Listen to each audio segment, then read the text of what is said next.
Ẹ káàbọ̀ padà nínú àwọn ẹ̀kọ́ ṣáájú mo ṣàlàyé sọ́ọ̀dù àtàwọn ọlọ́kan ọ̀jọ̀kan fi tọrọ mọ́ wọn. Mo ní sọ́ọ̀dù yìí rational number ni wọn torí kò ní lè mọ rọrùn láti gbàsọ radical tí wọ́n wọ̀ lọ́nà tó yẹ pé sì tá a mọ̀ ní yóò mọ̀ jẹ́ integer tàbí whole number. Ká lọ mọ̀ pé a lè dí àyè tí ń bẹ lára àwọn nọ́mbà yìí kù pẹ̀lú pé a máa gbé wọn lọ sí basic form tàbí simplest form lọ́nà tó jẹ́ pé nọ́mbà tí ń bẹ́nu gbèkùn àní mọ rí perfect square nínú àwọn factor rẹ̀ mọ́ nínú ẹ̀kọ́ yìí máa ṣàlàyé ẹ bá mi ká lọ. So ibi tí ò ní ṣe kí ni o ibi tí ò ní ṣe lọ mọ́ gẹ́gẹ́ bí àpẹẹrẹ níṣẹ́ rí pé nígbà tá à ń ṣe fraction a lè gbé nǹkan lọ sí lowest term tí ẹ bá ń tọ́ ẹ pé kò ní ṣe gíra wọn mọ́. So ọ̀yà a ní square root of 27 gẹ́gẹ́ bí àpẹẹrẹ a ní square root of 27 gẹ́gẹ́ bí àpẹẹrẹ wọ́n á ní ká ṣe kí ni wọ́n ní ká gbé lọ sí basic form. Láti gbélé lọ sí basic form kò le rárá. Kí la pè basic form náà ni pé kí ni o a tún lè tú eléyìí sílẹ̀ sí so a tún lè tú eléyìí sílẹ̀ sí nítòótọ́ root 27 yìí kí ni o sọ́ọ̀dì ni o ṣùgbọ́n a tún lè ṣe kí ni a tún lè dínkù wálẹ̀ jù báyìí lọ ó dàbí kí wọ́n sọ pé 2 divided by 4 náà ṣe àpé 2 divided by 4 náà ni pé kí ni o fraction yìí kò tí ì débi tí ń lọ a tún lè fi 2 gé tí ó mọ̀ fún wa ní kí ni 1/2 a dẹ̀ ti mọ̀ pé 2/4 àti 1/2 equivalent fraction ni wọ́n.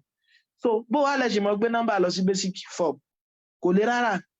Láti gbé nọ́mbà lọ sí basic form ìtẹ́mọ̀ ṣe náà ni pé kí ní wá wo nọ́mbà tí wọ́n fún yín ẹ rí pé kí ni wọ́n fún wa mí báyìí root 27 ni o ọ̀nà méjì lẹ lè gbà máa ronú nípa rẹ̀ o. Ọ̀nà alákọ̀ọ́kọ́ òun náà ni pé kí ni o kẹ́ ronú pé bóyá nínú 27 yìí nínú àwọn factor 27 yẹn bóyá ẹ mọ̀ ṣe kí ni o bóyá ẹ mọ̀ rí perfect square níbẹ̀ gbogbo tí ń bá bóyá ó máa rí perfect square níbẹ̀. A dẹ̀ ti mọ̀ ipe tá bá ní nọ́mbà kan bí 27 nísìn ṣe pé 27 láwọn factor kí láwọn factor 27 1 3 9 27 gbogbo tí ń bá so nínú gbogbo àwọn factor 27 yìí ẹ rí pé 9 bẹ́ẹ̀ perfect square ni ya perfect square ni pé nọ́mbà tá lè rí perfect square tá lè rí square root rẹ̀ fine tóun lè yọ nú gbèkùn ṣe pé tí 9 bá kó sínú gbèkùn radical ṣe pé òun lè bọ́ ńbẹ̀ tọ́ra ti mọ̀ pé square root of 9 kí ni ọmọ ọ̀dà 3 gbogbo tí yé mi báwọn ajá ti bẹ́ẹ̀ wá wò pé okay náà ó 9 mo lè rí square root of 9 wà ẹ wá wò pé 9 times 3 ẹ sọ 27 di 9 times 3 bó la ṣe mọ̀ pé 27 mọ̀ jẹ́ 9 times 3 ẹ mọ́ gbàgbé mo ní tá bá ní nọ́mbà kan òfin ni pé kí ni o gbogbo nọ́mbà ló ní àwọn nọ́mbà òǹbejì kó jẹ́ pé tẹ́ bá multiply àwọn táyé kẹ́hìndé nọ́mbà wọn padà papọ̀ yóò mọ̀ fún yín nọ́mbà yẹn padà ní tí mò ń sọ lélẹ́yìí tí bá ní 10 ṣe pé factor 10 kí làwọn factor 10 1 2 5 àti 10 ní tó fi yẹn sọ ni pé kí ni o mo lè mọ mú nọ́mbà méjì ọ̀tọ̀ọ̀tọ̀ nínú àwọn factor 10 yìí tó jẹ́ mọ̀lẹ́bí 10 yìí tẹ́ pé tí bá multiply wọn papọ̀ 10 ni ó mọ̀ fún mi gẹ́gẹ́ bí àpèjúwe 1 àti 10 ìbejì kan ni wọ́n ẹ gbé tá bá ní 1 times 10 kí láàní 10 2 àti 5 náà ìbejì kan ni wọ́n 10 ló náà jẹ́ bó láṣẹ mọ̀ ẹ kàn mú iwájú eléyìí àtẹ̀yìn eléyìí iwájú eléyìí àtẹ̀yìn eléyìí ìbejì ni gẹ́gẹ́ bí àpẹẹrẹ náà kápẹ́ bá ní 20 1 2 4 5 àbí 10 20 ajá sí pé 1 àti 20 ìbejì kan ni o tó ti bá multiply rẹ̀ papọ̀ kí ni mo ní o màmá ní 20 2 àti 10 ìbejì kan lòun náà so tí èmi báwọn 4 àti 5 ìbejì kan lòun náà mo rò bó ti èmi báwọn so ajá sí pé ìbejì eléyìí náà ni 1739 nínú méjèèjì yẹn ẹ rí i pé 3 àti 9 nínú ìbejì inú àkópọ̀ kọ́pù 3 àti 9 òun náà láti rí 9 tó jẹ́ perfect square ajá sí pé mo lè tún 27 kan tí ó mọ jẹ́ kí ni o root 9 times 3 zero ni ẹ rí i pé tí ì ṣe nǹkan kan tó ní mo ti mọ̀ pé 9 times 3 kí ni ó padà fún mi yóò fún mi ní 27 òrùbó ti yé mi báwọn yóò fún mi ní 27 ẹgbọ́n náà àkọ́kọ́ yẹn wà má padà sọ ọ̀nà kejì tó yàtọ̀ lè gbà ṣe o ọ̀yà mo sì ti mọ̀ kí lòfin mi òfin mi sọ pé tí n bá ní nọ́mbà méjì inú radical táwọn nọ́mbà méjèèjì yẹn bá ṣe kí ni o tó máa multiply ara wọn papọ̀ kí ni mo lè ṣe mo lè yà wọ́n tí ó sì ní sí láburú ajá sí pé ọmọ jẹ́ kí ni o square root of 9 times square root of 3 mo rò bó ti yé wa báwọn a dẹ̀ ti mọ̀ pé kí ni square root of 9 3 times root 3.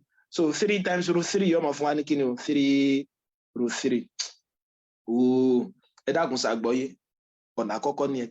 Kí mo lẹ́mọ̀ ṣe lọ́nà àkọ́kọ́? Òun náà ni pé ẹ ronú pé kíni nínú àwọn tẹ́ bá kó àwọn Táyé Kẹ́hìndé 27 papọ̀. Èwo nu wọn lẹ́pẹ́ mọ̀ rí kíni ń bẹ̀? Ẹ mọ̀ rí perfect square nínú wọn. Èyí tó bá jẹ́ pé di perfect square ń bẹ̀ ẹ mú. Mo rò bó ti eléyìí tí wà ń basic form báyìí torí 3 kì í ṣe radical mọ́ àti yọnú gbèkùn.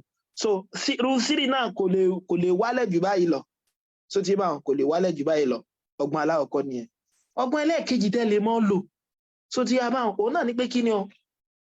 A ní àwọn prime factor. Mo ṣàlàyé prime factor lánàá. Prime factor ní factor nọ́mbà tó yẹ pé prime ni wọ́n. Ẹ mú àwọn nǹkan tí mo fẹ́ sọ yìí dání láti fi mọ túkọ̀ wò. Root 2, root 3, root 5, root 7, root 11. Ẹ mọ àwọn márààrún yìí. Root 2, root 3, root 5, root 7, root 11. Sọ́ọ̀dì ní gbogbo wọn. Irrational number ní gbogbo wọn. Tó bá fún yín ní nǹkan kan, ẹ wá wò pé kí ni o? Ṣé 2 lè lọ́nu 27? Ṣé pé 2 lè lọ́nu 27? Ajá sí pé tí 2 bá lè lọ́nu 27, màá sọ pé kí ni màá multiply pọ̀ mọ́ 2 tí ó fi mọ́ fún mi 27.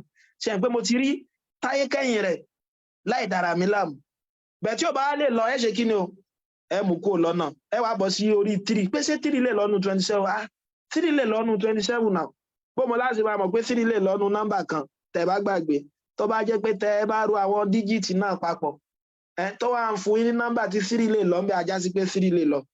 3 lè lọ́nu 27 kìí ṣe pé torí pa lu calculator. Ìdí tá fi mọ̀ pé 3 lè lọ́nu 27 náà ni pé òfin kan rọ̀ mọ́. Òfin ni pé tí n bá ro àwọn díjìtì yẹn papọ̀ pé 2 plus 3 ẹ rí pé 9 ni o.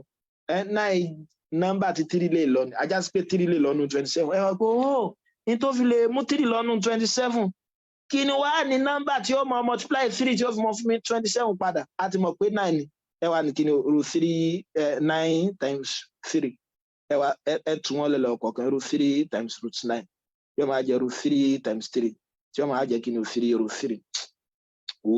Ẹ dákun sọ ẹgbàá láyé yẹn yé. Ọ̀dà bó wà ní. Kápẹ́lẹ́ yìí wọ́n fẹ́ kẹ́ gbé sí basic form ńkọ́. Root 20. Root 20. Láti ṣe léyìí náà kò le rárá. Láti ṣe léyìí kò le rárá. Ọ̀yà ẹ gbé tá bá ní root 2.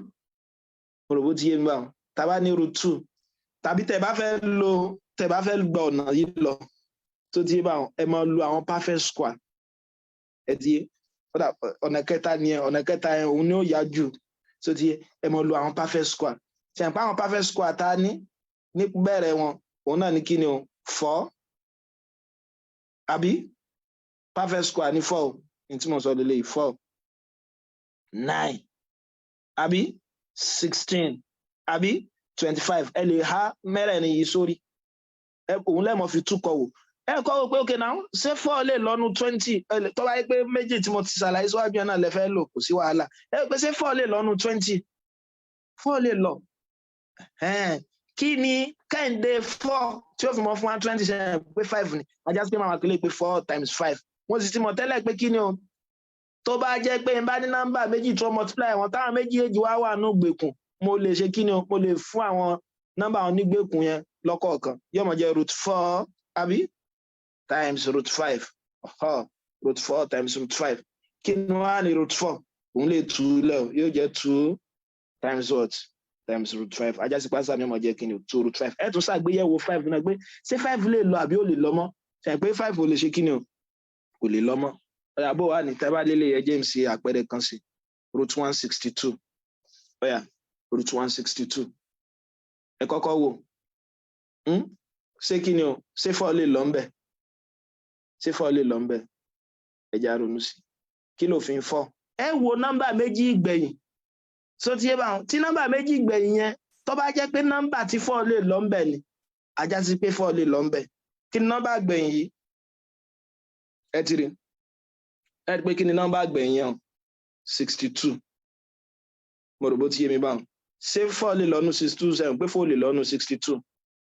Ẹ pé 9 ó lè lọ. Ajá sí pé lẹ́yìn gan náà lè mọ́ ṣe.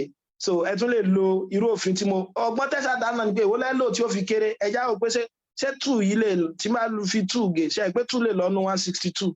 yóò kù 81 ẹ wò pé ṣé tí n bá fi 2 gé un in tó bá ṣẹ́kù yẹn sọ jẹ́ perfect square tàbí kẹ́ wò pé nínú àwọn factor 162 tẹ́ bá ti mọ̀ èyí tó jẹ́ perfect square ń bẹ ẹ kàn ṣe kí ni o ẹ fi kejì rẹ̀ kẹ́hìndé rẹ̀ fi multiply rẹ̀ ẹ dákun mẹ́tẹ̀ẹ̀ta yẹn so ẹ̀hún náà ní pé ẹ tìmọ̀ ẹ̀ èyí tó bá lè tètè ṣiṣẹ́ fún yín nínú rẹ̀ mo rò bó ti yé mi báwọn bẹ̀tẹ̀ eléyìí tó lè yá kánmọ́kánmọ́ ní ìsìn òun náà ní pé kí n sọ pé kí ni o √2 times 81 torí mo mọ̀ pé tí n bá fi 2 times 81 2 lè lọ́nu 162 ìkẹ́hìndé 2 òun ni 81 dẹ̀ sì jẹ́ perfect square so ti yé mi báwọn bẹ̀tẹ̀ àìpẹ́ fẹ́ lò òun náà ní pé kọ́kọ́ lo 4 so ti yé màá kọ́kọ́ lo 4 fún mo ti mọ̀ pé 4 lè lọ ṣé 9 lè lọ mo ti mọ̀ pé kí ni o 9 ò lè lọ 16 kọ́ so ẹ wá máa ṣe títí tẹ́fì ṣe kí ni o tẹ́fì yọrí ẹ̀ báyẹn so bẹ̀tẹ̀ rí pé lè yíya kí ni aláàkọ́ òun náà ní pé ẹ kọ́ wo àwọn ìbejì rẹ̀ bóyá kan nu wọ́n jẹ́ kí ni o